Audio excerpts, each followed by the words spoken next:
Hello, everyone, and welcome to a very special program brought to you by Healthcare Business Women's Association, Women in Healthcare Give Back. Don't just say thank you. You've earned the job, so confidently negotiate for what you deserve. We want women to operate from a position of knowledge, strength, and confidence as they navigate their career journeys, including the sometimes daunting, but absolutely critical salary and compensation negotiations.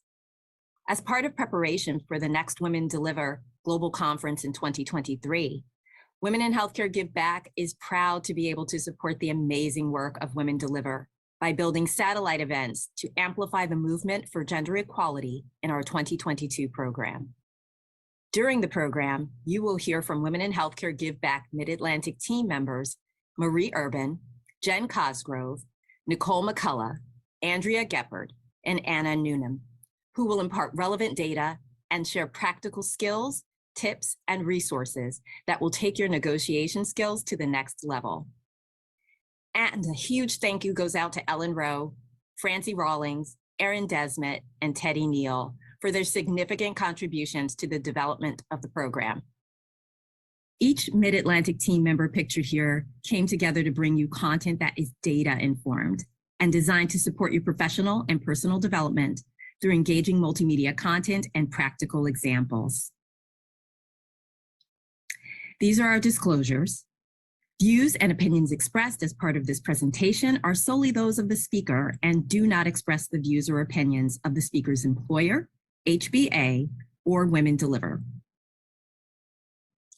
Also, as a participant in Lean In's Circle program, the Mid-Atlantic Women in Healthcare Give Back team is using Lean In's name, program logos, and other branded materials under a license from leanin.org. Mid-Atlantic Women in Healthcare Give Back is an independent group, and leanin.org does not control its activities. Visit leanin.org to learn more about Lean In and its programs. This is our agenda for today. But before we jump into the wonderful content we have planned, I am honored to share information about HBA's Women in Healthcare Give Back and Women Deliver. We are very excited to announce our 2022 Give Back program will be a partnership with global nonprofit Women Deliver. Women Deliver hosts the world's biggest conference on gender equality and are seen as a global advisor and thought leader in this space with a voice at the United Nations and with many organizations spanning the public and private sectors. Women Deliver leads a variety of programs to engage youth in making change in their countries, to elevate the Sustainable Development Goals, and to amplify the overall global movement for gender equality. Their signature triennial conference in 2019 saw greater than 8,000 attendees across 169 countries, including decision makers from civil society, governments, the private sector, and international agencies, alongside advocates, activists, and journalists to identify solutions and drive change. There were also 200,000 participants online and participating in satellite events around the globe. The images you see on the screen are from this important global event. As part of preparation for the next Women Deliver Global Conference in 2023, Women in Healthcare Give Back is proud to be able to support the amazing work of Women Deliver by building satellite events to amplify the movement for gender equality in our 2022 program. All good education, we wanted to begin with the end in mind. Therefore, the team has already identified action steps that you can take that will make a positive difference in the outcome of your future negotiations, salary or otherwise. These are: identify your ideal outcome of the negotiation. Knowledge is power. Empower yourself using the compensation negotiation resources available on leanin.org. And the art of the conversation. Practice, practice, practice to gain confidence headed into the negotiation. And don't worry, we'll reinforce the importance of each of the action steps during the program. It is now my pleasure to turn it over to Marie and Jen for data and insights about women and salary negotiation and more about leanin.org. Hello, thank you for joining us. Did you know that women who ask for a raise are more than twice as likely to receive one as women who don't? Additionally, women of all races are negotiating at similar rates as their male peers. A decade ago, men negotiated 2 to 3 times more often. This is a huge step in the right direction. According to recent McKinsey data, women have made positive gains with representation improved across all levels of the corporate pipeline in 2020. There are, however, also persistent gaps in the pipeline. Promotions at the first step up to manager are not equitable, and women of color lose ground in representation at every level. Since 2016, we have seen the same trend.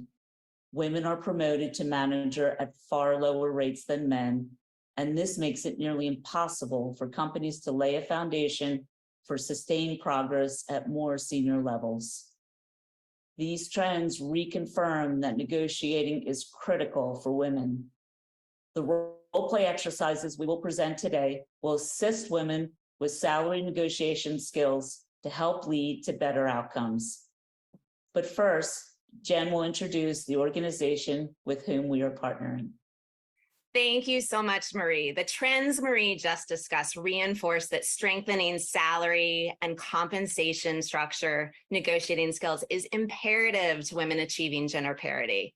The Mid-Atlantic Women in Healthcare Give Back team wanted to be part of the solution. So we have created an event highlighting an organization that has helped women achieve their ambitions while also working to create an equal world. That organization is leanin.org. Not only has leanin.org provided the Mid-Atlantic team with the resources necessary for negotiating salary and compensation packages effectively, but they've also created access to all kinds of resources that have helped build leadership capabilities, challenge gender bias, build self-confidence, and create a work-life balance. Leanin.org's diversity, equity, and inclusion programs have equipped every single individual with the knowledge and the leadership tools needed to build an inclusive work culture, which provides that added value to the employers with which we work. So what is our goal today? Well, we'd like to give you a little glimpse into what it would be like to participate in a Lean-In circle.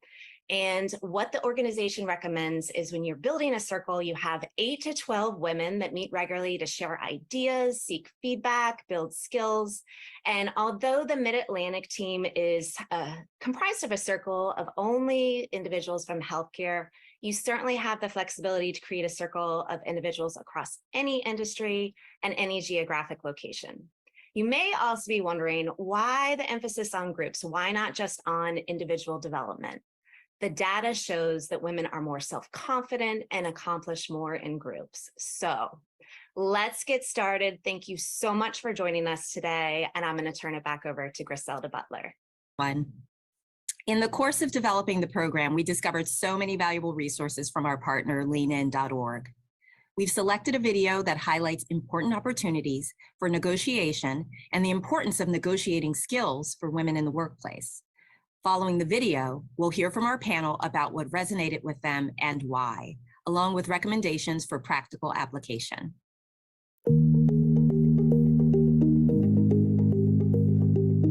You may have been told not to show emotions when negotiating, to keep a poker face. Let's see what happens with this approach. Meet Kimberly. Kimberly was just hired and is meeting with her boss to negotiate for more vacation time. Kimberly has decided that her best strategy is to not show any emotion during negotiations and remain firm in her ask. Today I want to talk about my vacation time. I need 3 weeks. That's what I had in my last company and what I thought I'd get here. No, 2 weeks is what we offer new employees. That's our policy. We can revisit vacation time once you've been with us longer. We often think that taking emotion out of the room can make us stronger negotiators. But oftentimes, this actually triggers a defensive response in the other party and makes them less likely to think of a solution that works for both of you. If you're not working with them, why would they work with you? Using positive emotion in negotiations can help avoid hostility and can even help close a deal. Instead of starting out your negotiating with demands, frame your negotiation as a cooperative effort. For example, you can say, I think we can work out the best possible solution together. Your body language and your tone can signal positive emotion and convey to your negotiating partner that you want to work together. Instead of keeping a poker face, closed body like Kimberly did, and arms crossed the entire time, you can show positive emotions by uncrossing your arms, nodding your head when it's appropriate, and face yourself toward your negotiation partner. These actions signal that you're open and engaged with your negotiating partner. There are also some key phrases that can shift the discussion. You can start your negotiation by acknowledging your partner's time and presence. For example, say, I'm looking forward to talking about this. Thanks for taking the time to meet with me. So why be positive instead of remaining neutral or even negative? Negative emotions are contagious and can trigger a downward conflict spiral.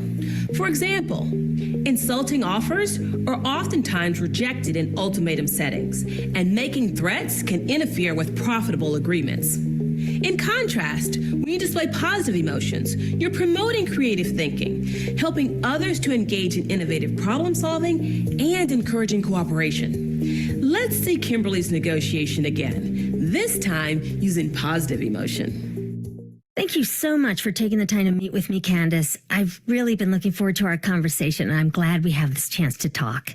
Of course, Kimberly. I'm always happy to talk. How can I help you today? I'm thrilled to be joining the company. Thank you for putting together a great offer package. I would like to discuss having 3 weeks vacation instead of 2, and I'd love to work together to find the best approach. I could take the extra week in July, which is our slowest month, or let's discuss when I could take 5 days spread over the year. If you have other ideas, I'd love to hear them too. Those are both fair options. We should be able to do a 3rd week of vacation during our slow season. This time, Kimberly's body language, tone, and phrasing indicated that she was open to hearing her negotiating partner. By presenting the 2 options that she wanted, she remained assertive while also appearing flexible. When she asked for input at the end, she encouraged problem solving together. As a proven negotiation tactic, your use of positive emotions can help you get what you deserve and create a situation where both parties leave the negotiation feeling good.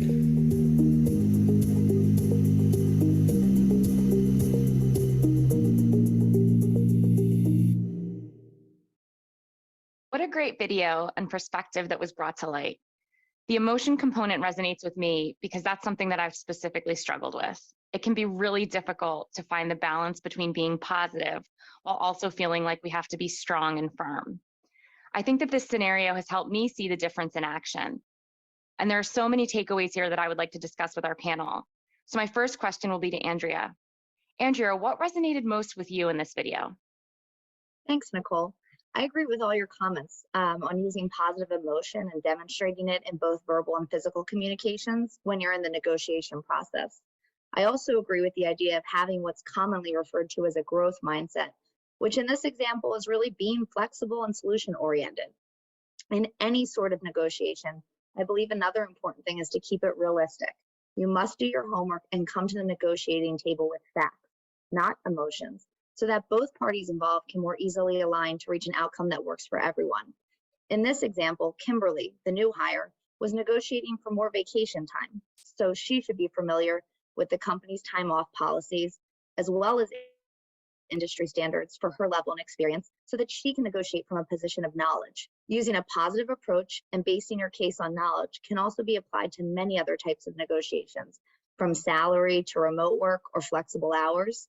So it's important to remember that when having these negotiations, do your homework, frame the request by offering a rationale with some possible alternatives, and focus on a positive outcome while remaining flexible, just like Kimberly did. Those are such great points, Andrea, and I completely agree with you. Doing your homework and having realistic expectations are a critical part of that overall conversation and negotiation. Anna, what are your thoughts? Hi, Nicole. And I think Andrea's made some great points. For me, it's also important to think about the manager side of the negotiations. Just think how much better you'd be at negotiating if you also understand the other side. And also, many of us find ourselves managers on your manager side and can find ourselves on that negotiating side of the table. So regardless of what is being negotiated, salary, promotions, and vacations, remote work, etc., it is critical to be to carefully apply the rules equally and not make exceptions to only a few. That means as a manager to also understand the internal policies and the culture and be able to accommodate in a fair and equal way. So let's take the example that Andrea brought up on the salary negotiations. As discussed earlier, and we saw in the video, this can be a difficult subject to approach. So it is crucial to know your stuff. We often hear that especially women need to know their worth and value. However, I think it is often difficult to compare apples to apples, so to speak, you know what I mean? So variables such as budget, geographical differences, years with the company, performance levels, etc., are not always known by someone requesting an increase in salary. And it may be easier for a manager to dismiss external salary facts because the requester may not be on par with internal salary bands or peer performance or tenure. So the only real way to mitigate this is to do your research on the company as well, not just the external facts. So in addition to knowing the organization, market research is another key piece of this puzzle. Making an assessment of your worth can be really difficult, and it can be hard to keep emotions out of that. It would be normal to feel emotion if you feel your value doesn't align with your salary. So if you do your homework internally and externally and use positive emotional framing by sharing facts, data, and logic to articulate your point, you have a higher likelihood of a positive outcome of your negotiations. I'm so happy that you mentioned this, and I really love looking at that manager's perspective. It's such an important piece to consider, and oftentimes it's not really discussed enough. Anna, is there any additional advice that you would give another woman regarding this negotiating process? Definitely, Nicole. I think the best advice I can give is leverage your lean in resources and to practice, practice, practice. If it sounds funny to you, it will definitely sound funny when you come to your table to negotiate with your manager. Put yourself in their shoes and draft out all the potential objections or scenarios so you can confidently address any objections. Along with knowing the facts and data, always make sure you are being authentic and speaking for yourself and know your unique situation. Only you know that, no one else. So you are the best person to communicate your own worth. That is such a fantastic point. Ensuring that you're confident in your messaging around what you're planning to negotiate is so important. And with that, let me ask one more question of Andrea. What causes your apprehensions when you negotiate?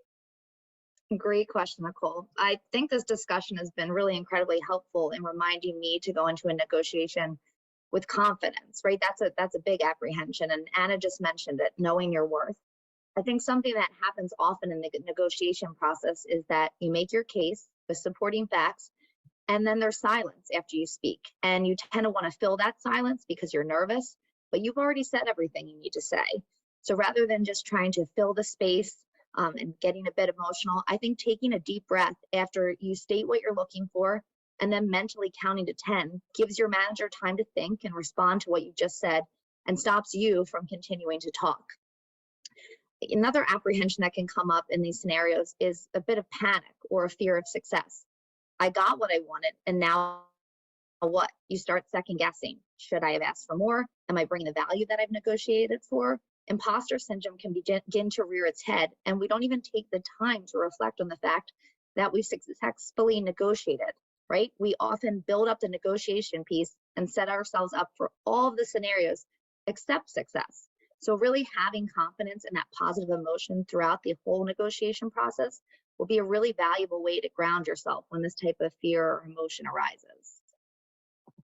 I am so happy that you mentioned that, and that is so incredibly valid and something that I know I've specifically encountered. So thank you. And I'm really happy that you found some value in our discussion today. So I think for really the audience here, if you remember these key takeaways, I'm sure you'll come away from your next negotiation pleased with the results that you were able to produce. So remember, number one, to approach with positive emotion. Number two, do your research. And of course, three, practice, practice, practice.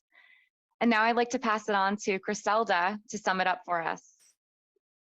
Wow, so many pearls and takeaways from the video and our incredible panelists. Allow me to recap. First, demonstrating positive emotions, both physically and verbally, can place you at an advantage during the negotiation process. Second, be data informed and conduct your due diligence. Preparation will serve you well and help you remain confident and realistic in your negotiations. Next, remember the other party at the negotiation table. The hiring manager also has to navigate the negotiation process with a focus on organizational policies and fairness. When you both come to the table prepared, you are more likely to walk away having negotiated a mutually beneficial outcome. Practice to gain competence and confidence. Run through the various scenarios and ensure your authentic voice comes through when negotiating on your own behalf. You are your own best advocate. And finally, it is normal to enter into negotiations with some apprehension. Focus less on how you may be perceived, and instead, embrace the confidence that comes from knowing your value and having done the preparatory work to position yourself for success. Now, remember our action steps? I told you we would revisit them. They are: identify your ideal outcome of the negotiation. Knowledge is power. Empower yourself using the compensation negotiation resources available on leanin.org.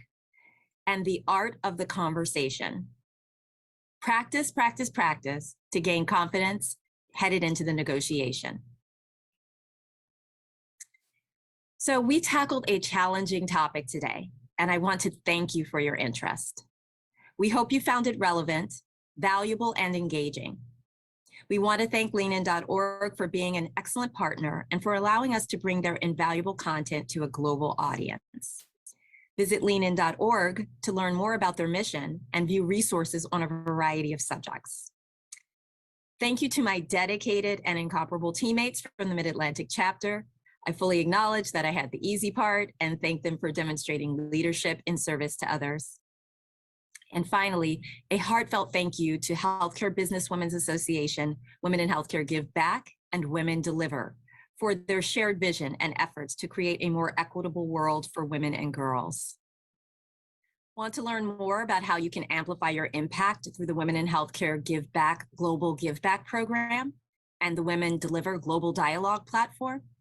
Just scan the QR code and join us. And remember, don't just say thank you. You've earned the job, so confidently negotiate for what you deserve.